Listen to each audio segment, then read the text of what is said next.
이 주일 예배를 통해서 우리에게 주시는 하나님의 말씀은 우리 마태복음 26장 우리 36절에서 우리 46절까지의 말씀입니다. 마태복음 26장 36절에서 46절까지의 말씀 우리 신약 성경 46면에 있습니다. 우리 한 절씩 교독하도록 하겠습니다. 이에 예수께서 제자들과 함께 겟세마네라 하는 곳에 이르러 제자들에게 이르시되 내가 저기 가서 기도할 동안에 너희는 여기 앉아 있으라 하시고 베드로와 세데베의 두 아들을 데리고 가실새 고민하고 슬퍼하사 이에 말씀하시되 내 마음이 매우 고민하여 죽게 되었으니 너희는 여기 머물러 나와 함께 깨어 있으라 하시고 조금 나아가사 얼굴을 땅에 대시고 엎드려 기도하며 이르되 내 아버지여 만일 할만하시거든 이 잔을 내게서 지나가게 하옵소서. 그러나 나의 원대로 마시옵고 아버지의 원대로 하시옵소서 하시고 제자들에게 오사 그 자는 것을 보시고 베드로에게 말씀하시되 너희가 나와 함께 한 시간도 이렇게 깨어 있을 수 없더냐. 시험에 들지 않게 깨어 기도하라. 마음에는 원이로되 육신이 약하도다 하시고 다시 두 번째 나아가 기도하여 이르시되 내 아버지여 만일 내가 마시지 않고는 이 잔이 내게서 지나갈 수 없거든 아버지의 원대로 되기를 원하나이다 하시고 그들이 잔이는 그의 눈이 피곤함이러라. 또 그들을 두시고 나아가 세 번째 같은 말씀으로 기도하신 후 이에 제자들에게 오사 이르시되 이제는 자고 쉬라. 보라 때가 가까이 왔으니 인자가 죄인의 손에 팔리느니라. 같이 읽습니다. 일어나라 함께 가자 보라 나를 파는 자가 가까이 왔느니라. 아멘. 우리 환한 미소로 옷 띠자고 이렇게 인사하겠습니다. 샬롬 샬롬 반갑습니다. 지난 한 주간도 너무 수고 많으셨습니다. 인사하겠습니다. 예. 얼굴을 보시고 한 번 더 축복하실 때 예배에 성공하여 인생에 성공합시다. 인사하겠습니다. 예배에 성공하여 인생에 성공합시다. 아멘. 오늘은 특별히 교사 격려 주일입니다. 우리 말씀을 시작하기에 앞서서 우리 사랑하는 우리 교사들을 축복했으면 좋겠는데 아쉽게도 대부분의 교사들이 지금 부서에서 지금 귀한 사역을 감당하고 계십니다. 비록 이 자리에는 없지만 또 우리 열심히 사역하는 우리 교사들 또 우리 마음을 다해서 이 시간 박수로 한번 격려해 볼까요? 네, 너무너무 감사하고 너무너무 축복합니다. 예, 박수뿐만이 아니라 우리 지나가시면서 또 격려의 말로 칭찬의 말로 우리 교사들을 마음껏 격려해 주시고 또 사랑해 주시고 또 감동이 오시면 맛있는 것도 사주시고 그렇게 격려를 해주시면 진심으로 감사하겠습니다. 뿐만 아니라 우리 주일학교 교사만 교사가 아니죠. 넓은 의미로 본다면 한 영혼을 가르치고 또 케어하고 돌보는 모든 자들이 또 교사인 줄 압니다. 특별히 우리 사랑하는 구역장님들 또 사랑하는 우리 새가족 선생님들 한 분 한 분이 모두가 다 영혼을 돌보는 너무 귀한 사역을 감당하고 계시는데요. 여기에 많은 구역장님들 계시죠? 우리 새가족 선생님들도 계시는데 그분들을 위해서도 다시 한번 박수로 격려하겠습니다. 네, 귀한 섬김 다시 한번 감사드립니다. 한 유대인 아버지가 죽음을 앞두고 재산에 대한 유언을 남겼습니다. 이 아버지는 그 당시 아주 큰 재산인 낙타 17마리를 가지고 있었습니다. 이 낙타 17마리에 대한 유산, 분배에 대한 유언을 이렇게 남겼습니다. 어떻게 남겼냐면 큰 아들에게는 절반을 주고 둘째 아들에게는 3분의 1을 주고 셋째 아들, 막내 아들에게는 9분의 1을 준다라는 유언을 남겼습니다. 17마리의 절반은 누구에게요? 질문이에요. 17마리의 절반은 누구에게? 큰아들. 17마리 중에 3분의 1은 누구에게? 둘째 아들. 9분의 1은 막내 아들에게 준다는 유언을 하게 된 겁니다. 아들들이 이 유언을 듣고 옥신각신 다툼이 일어났습니다. 왜냐하면 왜 형은 절반이나 가져갑니까? 라는 뜻에서의 다툼이 아니라 어떻게 17마리를 반으로 나눌 수 있고 어떻게 17마리를 3분의 1로, 9분의 1로 나눌 수 있는가? 이 나누는 문제 때문에 다툼이 시작이 된 겁니다. 여러분 17마리를 어떻게 하면 반으로 나눌 수 있을까요? 17마리를 반으로 나누려면 8마리를 제껴두고 남은 한 마리를 반으로 이렇게 잘라야 될까요?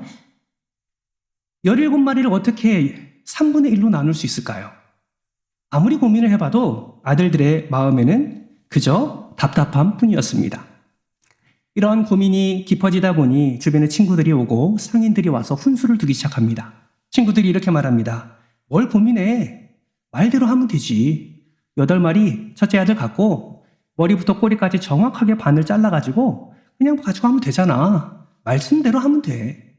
상인들은 이렇게 얘기합니다. 아니 아까운 생명을 왜 죽이나. 그거 17마리 다 팔아가지고 그 현금화해서 3분의 1, 9분의 1을 나눠주면 되지. 이렇게 훈수를 두기 시작합니다. 근데 아들들은 그 어떤 것에도 그 어떤 말에도 따를 수가 없었습니다. 왜냐하면 아버지 생전에 이 낙타들을 얼마나 끔찍하게 사랑했는지, 그리고 이 낙타들을 얼마나 마음 다해 돌보셨는지를 아들들이 알았기 때문에 그 낙타를 죽일 수도 팔 수도 없었던 것이죠. 그때 문득 떠오른 한 사람이 있습니다. 아버지가 스승으로 여겼던 한 선생님이었습니다. 그 선생님에게 다가가서 이 유언을 말씀드리고 스승님에게 해안을 구합니다. 말씀드렸더니 그 선생님께서 곰곰이 고민하시더니 갑자기 일어나서 한 곳으로 가십니다. 그곳은 자기 외양간이었습니다. 가서 낙타 한 마리를 끌고 와가지고 그 아들한테 낙타를 건네줍니다. 자, 이 낙타를 끌고 가라. 그러면 모든 문제가 해결될 거야.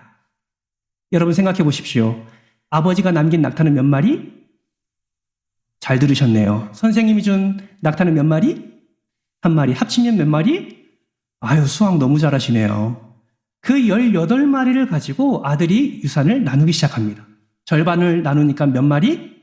9마리를 큰 아들에게 줍니다. 18마리 중에 3분의 1로 나누니 몇 마리입니까? 6마리죠. 그거를 둘째 아들에게 나눠주는 거예요. 그리고 18마리 중에 9분의 1을 나누니까 몇 마리 남습니까? 2마리를 막내 아들에게 주었습니다. 여러분, 6마리, 9마리, 2마리 합치면 몇 마리일까요? 17마리. 몇 마리 남습니까? 한 마리가 남는 거예요. 그때 선생님이 나타나더니 한 마리 남지? 이건 원래 내 거니까 내가 가지고 가겠네. 기가 막히지 않습니까? 여러분, 아버지가 아들에게 유산을 넘겨줄 때 어떤 마음으로 그 유언을 남겼을까요? 아마 이런 마음이지 않겠습니까? 감히 저는 이렇게 생각해 봅니다.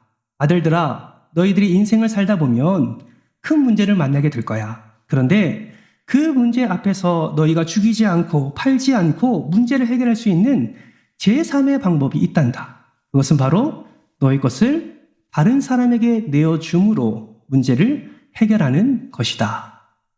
여러분, 지혜로운 스승은 자신의 것을 내어줌으로 인해서 아들들의 모든 문제를 해결했고 그 아들들에게 큰 교훈을 남겨주었습니다. 여러분, 귀한 영혼을 돌보는 교사가 누구입니까? 여러 가지 정의를 내릴 수 있지만 저는 교사를 이렇게 정의하고 싶습니다. 자기의 것, 곧 나의 것을 내어줌을 통해서 불가능한 것을 가능케 하는 기적의 사람이다. 여러분 한번 따라해 볼까요? 나의 것을 내어줌을 통해서 불가능을 가능케 하는 기적의 사람이다. 이게 누구라고요? 예, 교사라는 것이죠. 여러분 가만히 생각해 보면 그렇지 않습니까? 우리가 이 자리에 있기까지 수많은 선생님들이 사랑을 내어주고 수많은 선생님들이 자기 것을 내어주었기 때문에 우리가 지금 이 자리에 있는 것입니다. 어떤 선생님은 우리에게 물질을 내어주셨습니다. 어떤 선생님은 우리에게 시간을 내어주셨지요. 어떤 선생님은 우리에게 마음을 내어주셨습니다. 여러분, 어떤 선생님은 우리를 위해서 무릎을 내어주셨습니다. 무릎이 무엇입니까? 기도의 자리를 말하는 것이죠. 그 선생님들 덕분에 오늘 제가, 그 선생님들 덕분에 여러분이 지금 이 자리에 있는 것입니다. 그런데 여러분, 그 많은 선생님들 가운데 우리에게 가장 큰 사랑을 베풀어 주시고 또 자신의 것을 내어주시고 또 내어주시고 심지어 자신의 생명까지 내어준 최고의 선생님이 한 분 계시죠. 그분이 누구십니까? 바로 우리 예수님이십니다. 오늘 저는 스승의 주일, 이 교사 격려 주일을 맞이해서 우리 최고의 교사이신 우리 예수님의 가르침에 우리의 초점을 맞추기를 소망합니다. 바라고 소망하기는 우리에게 허락해 주신 이 사랑과 가르침을 예수님의 마음으로 받으시고 또 깨달으셔서 가정에서나 교회에서나 귀한 영혼들을 예수님의 마음으로 잘 세워가는 저와 여러분 되시기를 주님의 이름으로 축복합니다. 오늘 우리가 읽었던 이 본문에 대한 배경은 예수님이 십자가 지시기 전에 제자들을 향해서 마지막으로 가르치는 내용이 담겨져 있습니다. 세 가지를 가르쳐 주시지요. 그 첫 번째가 무엇일까요? 따라해 보겠습니다. 기도입니다. 기도를 가르쳐 주시는 거예요. 오늘 보면 36절 말씀 같이 한번 읽어볼까요? 함께 읽습니다. 시작. 이에 예수께서 제자들과 함께 겟세마네라 하는 곳에 이르러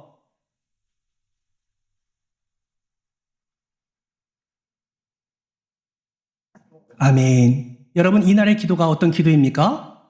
예수님이 목숨을 다해서 드린 기도의 날이 바로 이날이지요. 사력을 다해서 기도한 모습이 바로 이날의 기도의 모습입니다. 많은 복음서 기자들은 이날의 예수님의 기도를 어떻게 표현하고 있습니까? 땀방울이 핏방울이 바뀔 만큼 그렇게 간절하고 그렇게 처절한 기도였다라고 기록하고 있습니다. 여러분, 예수님이 기도하셨던 이곳의 지명을 기억하십니까? 겟세마네이지요. 겟세마네는 기름 짜는 틀이라는 뜻을 가지고 있습니다. 예수님은 이 지명 그대로 당신의 진액을 쏟으면서 마치 기름 짜는 틀처럼 자신의 전 존재를 짜내어 가시면서 온전히 하나님께 매달린 그런 기도의 자리였습니다. 그런데 중요한 것은, 우리가 잊지 말아야 될 것은 이 기도의 자리에 혼자 가신 것이 아니다라는 거예요. 제자들을 데리고 가셨습니다. 같이 기도하기 위해서 제자들을 데리고 가셨습니다. 뿐만 아니라 하나님 앞에 기도하는 자신의 모습을 통해 한 영혼을 주께로 인도하는 자의 모습이 어떠해야 되는지를 친히 몸소 보여주시며 가르쳐 주신 것입니다. 사랑하는 성도 여러분, 저와 여러분에게 이러한 기도가 필요합니다. 예수 그리스도의 기도, 목숨을, 사력을 다하는 그 기도가 저와 여러분에게 필요한 줄 믿습니다. 왜 그렇습니까? 우리가 사랑하고 우리가 양육하는 지금의 그 귀한 한 영혼을 우리가 케어하기가 너무나 힘들기 때문에 그렇지요. 요즘 애들 참 쉽지 않습니다. 요즘 친구들 너무나 다루기도 어렵습니다. 여러분, 어느 문헌에 보니까 이러한 대화가 기록되어 있더라고요. 이 대화가 언제 일어난 대화인지를 한번 생각해 보면서 한번 보시기 바랍니다. 화가 잔뜩 난 아버지가 10대 아들에게 이렇게 묻습니다. 너 이렇게 늦게까지 어디 갔다 왔어? 이렇게 물으니 밤늦게 몰래 집안에 들어온 아들이 이렇게 대답합니다. 저 아무도 안 갔는데요. 아버지가 화가 나서 꾸짖습니다. 이제 속 좀 그만 썩이고 정신 좀 차려. 여러분, 그저 어느 가정집의 부모와 사춘기 자녀의 일상의 대화처럼 보이지만 여러분, 이 대화가 언제적 대화인 줄 여러분 아십니까? 그 문헌에 보니까 무려 지금으로부터 4,500년 전 BC 2,500년 중동에 있는 수메르인들이 남긴 점토판에서 발견된 그런 대화였다고 합니다. 하나를 더 볼까요? 이렇게 말합니다. 오늘날 젊은이들은 사치를 사랑한다. 그들은 버릇이 없고 권위를 멸시하며 어른들을 공경할 줄도 모르고 어른이 방 안에 들어와도 자리에서 일어날 줄 모른다. 그들은 부모에게 반항하고 폭식하며 식탁에 다리를 올리고 연장자들을 학대한다. 여러분, 누구 말일까요? 여러분의 자녀들의 말일까요? 누구를 향하여 이렇게 이야기를 하고 있는 것일까요? 마치 버릇없는 아이들을 보면서 어른들이 혀를 끌끌 차는 그런 모습으로 말하는 그런 말투인 것 같지만 이 말은 지금으로부터 2400년 전 BC 400년에 우리가 너무나 잘 아는 소크라테스가 그 당시에 청소년들과 청년들을 바라보면서 개탄하며 남긴 글이라고 합니다. 여러분, 제가 이걸 왜 말씀드리나요? 4500년 전이나 지금이나 다음 세대가 쉬운 적이 있다 없다? 없다라는 거예요. 한 번도 우리의 자녀 세대가 쉬운 적이 없었다라는 것입니다. 여러분, 실제로 여러분의 자녀, 여러분의 손주들을 생각해 보세요. 우리 주일학교 아이들을 생각해 보십시오. 얼마나 우리와 삶이 다른지 모릅니다. 우리와 생각이 다릅니다. 그들은요, 모태 유튜브예요. OT에서부터 유튜브를 경험하고 나오고 있습니다. 인터넷이라는 것이 너무나 자연스러운 세상에 그들은 살아가고 있습니다. 그러니 보는 것이 달라요. 보는 것이 다르니 생각하는 것이 다릅니다. 생각하는 것이 다르니 말이 달라요. 말이 달라지니 행동이 다릅니다. 그러니 우리가 우리의 다음 세대를 보니까 그들이 삶의 기준과 우리의 삶의 기준이 다름으로 인하여서 부딪히는 갈등들이 얼마나 많이 있는지 모릅니다. 이해가 되지 않는 거지요. 여러분, 그렇기 때문에 우리에게 무엇이 필요합니까? 따라서 합니다. 기도가 필요합니다. 무엇이 필요하다고요? 그래서 기도가 필요하다라는 거예요. 여러분, 그냥 기도가 아닙니다. 우리 자녀 세대들, 우리 영적 자녀 세대를 향해서 우리에게 보여주신 그 예수 그리스도의 목숨을 다한 기도, 그 진액을 쏟아 사력을 다한 기도, 이 기도가 우리에게도 필요하다라는 것입니다. 물론 이 기도를 해도 변화되는 것 같지 않고 바뀌지도 않는 것 같은 그런 마음의 공허함을 느낄 때도 있습니다. 눈에 변화가 보이지 않기 때문이지요. 그러나 그러한 생각과 마음은 우리가 갖고 있는 연약한 생각입니다. 여러분, 하나님은요, 지금도 우리의 기도를 들으십니다. 아멘이십니까? 하나님은 우리가 자녀를 위해서, 사랑하는 영적 자녀들을 위해서 기도할 때마다 하나님은 그 기도를 반드시 들어주십니다. 듣기만 하는 것이 아니라 응답해 주십니다. 우리가 기도할 때에 그 심령을 어루만져 주십니다. 변화되는 것 같지 않아도 하나님이 만지기 시작하시면 이미 변화가 시작되어 가고 있는 것을 우리는 믿어야 한다라는 것이죠. 그 기도가 깊어지면 깊어질수록, 자녀를 향한 기도가 깊어지면 깊어질수록 그 기도의 응답을 하나하나 경험하게 되고, 그 응답이 쌓이게 되면 우리 자녀들은, 우리 영적 자녀들은 그 기도의 힘을 알고 결국 주 안에서 하나님이 기뻐하시는 진정한 예배자로 변화되어 가는 것입니다. 여러분, 흔히 교사들에게는 3가지의 방이 필요하다고 합니다. 첫 번째는 골방입니다. 두 번째는 책방이에요. 세 번째는 신방입니다. 여러분, 이 3가지 방 중에 가장 중요한 방이 무엇일까요? 가장 중요하다는 것은 3개 다 중요하다는 건데, 그 중에 가장 중요하다는 것은 무엇이냐면 바로 골방입니다. 교사, 성경 연구도 해야 되지요. 성경도 많이 알아야 됩니다. 찾아가서 신방하는 거 꼭 필요합니다. 여러분, 신방은요, 마음을 방문하는 거예요. 그렇기 때문에 자녀들이나 영적 자녀들이나 우리가 알고 가르치고 나아가 신방하며 마음을 나누는 것도 너무나 중요한 일이지요. 그러나 기도 없이는 그 은혜가, 넘치는 은혜를 경험할 수 없습니다. 여러분, 가정에서도 마찬가지지요. 가정에서 말씀으로 양육해야지요. 사랑하는 자녀들, 손주들 말씀으로, 예배로, 큐티로 잘 양육해야지요. 그러나 자녀들을 향한 기도의 마음이 없다면 우리는 가정 안에서도 그 풍성한 은혜를 누릴 수 없습니다. 사랑하는 성도 여러분, 기도를 회복하시기를 주님의 이름으로 축복합니다. 여러분의 골방의 기도, 자녀들을 위해서라면 뭐든지 할 수 있는 분이 바로 부모 아니겠습니까? 우리 영적 자녀들을 향하여서 우리가 골방의 기도를 회복하게 될 때에 하나님께서 허락해 주시는 놀라운 은혜를 우리 누리게 될 줄 믿습니다. 여러분, 그 기도가 어디까지 이르게 되는지 아십니까? 우리 한 영혼 한 영혼이 말씀을 받고 그 말씀의 능력을 경험하는 데까지 그 기도가 은혜의 길을 뚫어주는 것입니다. 그 기도를 통해서 나아가게 될 때 아이들의 심령 가운데 말씀을 듣고 예배를 드리는 그런 사모함의 마음이 생겨나게 되는 것입니다. 사랑하는 성도 여러분, 우리 모두가 이러한 다음 세대, 이러한 자녀 세대, 영적 자녀를 우리가 생각하면서 우리가 기도하며 주님 앞에 겸손히 서는 우리 모두가 되시기를 주님의 이름으로 축복합니다. 교사들만 말하는 것이 아니에요. 영혼을 담당하는 우리 구역장님들, 영혼을 담당하는 우리 새가족 선생님들, 영혼을 담당하는 우리 모든 부모가 이 중보기도, 이 골방의 기도가 회복되어지게 될 때에 우리의 자녀 세대는 하나님의 은혜를 더 풍성히 누리며 귀한 영혼들은 하나님의 은혜 가운데 귀하게 세워지게 될 줄 믿습니다. 이 은혜가 기도 회복을 통하여서 분명하게 드러나는 놀라운 은혜가 임하기를 주님의 이름으로 축복합니다. 예수님의 두 번째 가르침은 따라서 합니다. 믿음입니다. 예, 믿음이에요. 여러분, 여기서 말하는 믿음은 우리가 예수님을 믿는 믿음이 아닙니다. 예수님이 제자들을 믿는 믿음을 말하고 있는 것입니다. 여러분, 그거 아십니까? 우리가 예수님을 믿는 믿음보다 예수님이 우리를 믿는 믿음이 클까요? 작을까요? 다시요. 우리가 예수님을 믿는 믿음의 크기보다 예수님이 우리를 믿는 믿음의 크기가 클까요? 작을까요? 당연히 크지요. 무엇을 통해서 알 수 있습니까? 십자가만 봐도 알 수 있습니다. 우리를 믿고 우리를 사랑하기에 자신의 생명을 내어준 그 선생님이 바로 우리 예수님이다라는 것이죠. 오늘 본문에서도 제자들을 믿는 그 믿음이 분명하게 나타나고 있습니다. 무엇을 통해서 우리는 확인할 수 있을까요? 40절 말씀 같이 한번 읽어볼까요? 함께 읽습니다. 시작!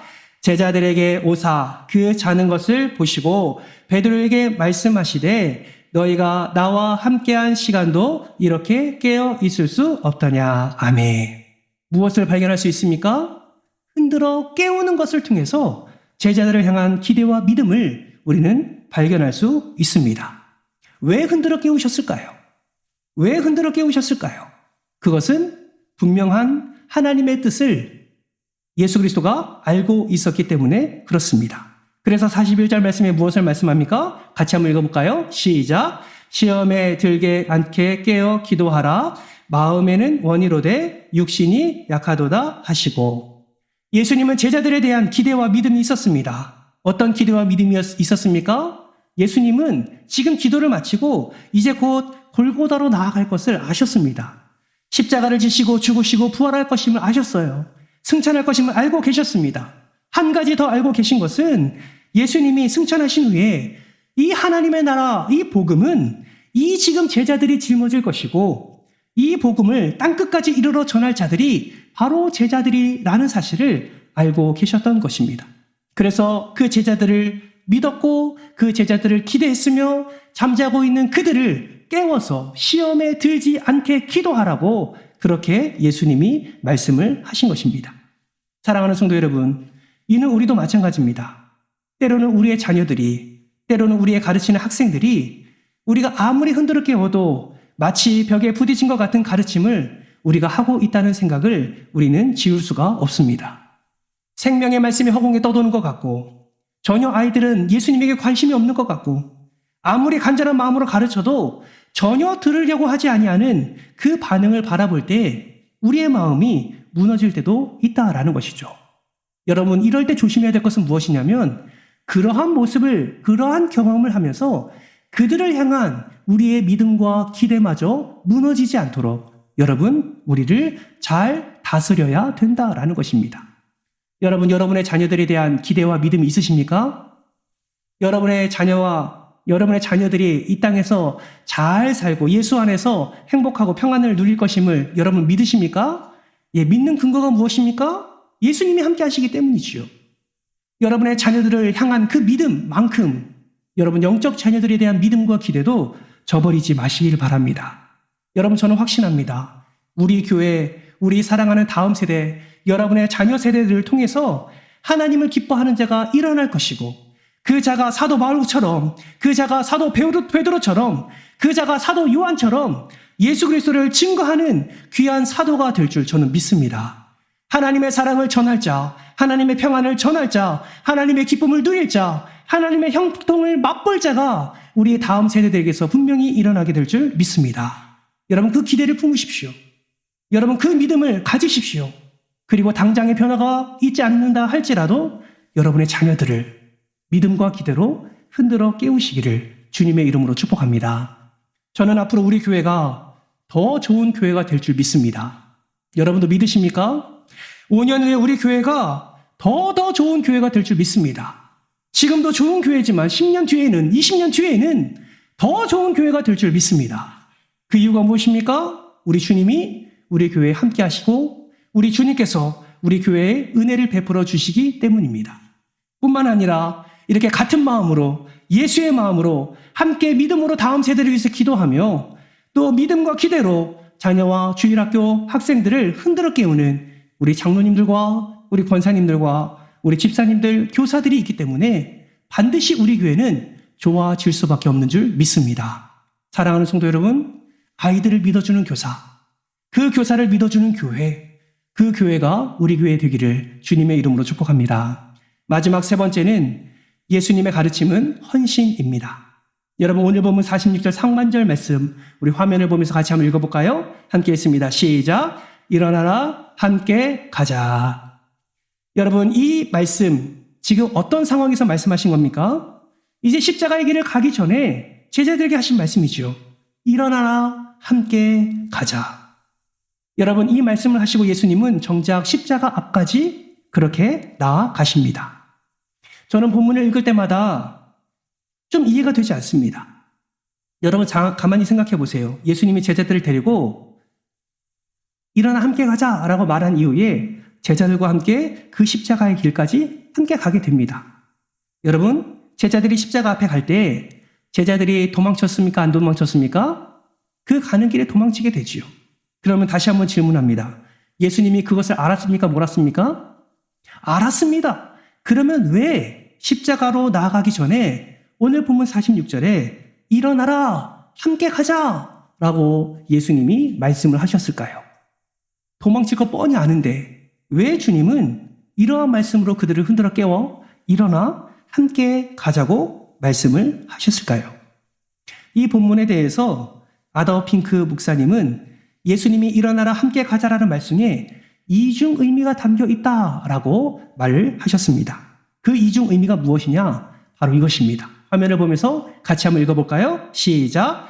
얘들아 나와 함께 가자. 나는 십자가의 길을 갈 테니 너희는 내가 밟았던 그 십자가의 발을 딛고 이제 너희들은 사도행전의 길로 나아가야 된다. 나는 고통의 길을 갈 테니 너희들은 영광의 길을 가야 되며 나는 고난의 길을 갈 테니 내 길을 밟고 너희들은 부흥의 길로 나아가야 된다. 이중 의미가 무엇입니까? 예수님께서는 십자가의 길, 고난의 길을 가시고 그 길 위에 제자들이 걸어가며 사도행전의 길, 부흥과 영광의 길로 나아갈 것임을 말씀하고 있는 것입니다. 그것을 위해서 그 제자들에게 나아가는 길 가운데 일어나는 수많은 헌신과 섬김을 통해서 부흥의 길, 영광의 길을 열어가라고 그렇게 가르쳐 주신 것입니다. 저는 예수님의 이 한 말씀 속에 스승됨의 의미가 무엇인지를 다시 한번 발견하게 됩니다. 앞서 자신의 것을 내어줌으로 불가능을 가능케 하는 기적의 사람이 교사라고 정의를 했다면 이 말씀을 통해서 깨달을 수 있는 스승은 무엇이냐면 자신의 헌신을 통해서 다음 세대의 미래를 열어가는 사람이다라는 것입니다. 우리가 열심히 기도하고 믿음으로 자녀 세대를 세우며 헌신하여 다음 세대의 부흥과 영광의 날이 올 수 있도록 축복의 통로가 되는 자들이 바로 교사다라는 것이죠. 이를 위해 우리 예수님은 친히 스승이 되어주셨고 교사의 모델이 되어주신 것입니다. 그런데 참으로 안타까운 것은 부서들마다, 교회들마다 착각하고 있는 것이 하나가 있습니다. 그것이 무엇이냐면 말씀을 잘 전하는 목회자가 오면, 탁월한 목회자가 오면 그 교회가, 그 부서가 부흥된다라는 착각입니다. 여러분 정말 그럴까요? 정말 탁월한 교역자가 오면 교회가 저절로 부흥이 될까요? 여러분 어느 정도는 가능하겠죠. 영향력은 분명히 있을 겁니다. 그러나 말씀 잘 전하는 목회자 한 사람으로 절대로 교회와 부서는 부흥이 되지 않습니다. 여러분 무궁화호 아시죠? KTX 아십니까? 이 둘의 차이가 무엇입니까? 예, 그렇죠. 빠르다. 바로 나오지 않습니까? 속도의 차이가 가장 큰 차이입니다. 누가 더 빠릅니까? 어떤 것이 더 빨라요? KTX가 더 빠르죠. 확인해 보니 2배 이상 빠르다고 합니다. 여러분 KTX보다 더 빠른 고속열차가 있을까요? 없을까요? 있습니다. 혹시 그 이름을 아십니까? 뭐라고 궁시렁 대시는데 뭔지 아십니까? 저도 한번 찾아보니까요. KTX 이음이라는 것이 KTX보다 더 빠르대요. 여러분 KTX도 빠르지 않습니까? 그런데 KTX 이음이 더 빠르대요. 여러분 왜 KTX 이음이라는 고속열차가 더 빠르게 달릴 수 있을까요? 여러분 그 이유는 다른 데 있지 않습니다. 엔진에 있어요. 여러분 KTX보다 KTX 이음이 엔진이 좋아서 더 빠른 게 아닙니다. KTX 무궁화는 엔진이 어디에 달렸냐면 고속열차 앞쪽이나 뒤쪽에 달려 있답니다. 그래서 우리가 이륜, 사륜 자동차 얘기하는 것처럼 이렇게 앞에서 뒤에서 끌고 가는 형태의 그런 운행이라면 KTX 이음은 엔진이 어디에 달려있냐면 앞에도 달려있고 뒤에도 달려있고 중간에도 달려있고 중간 옆에도 달려있고 모든 객차마다 엔진이 다 달려있다고 합니다.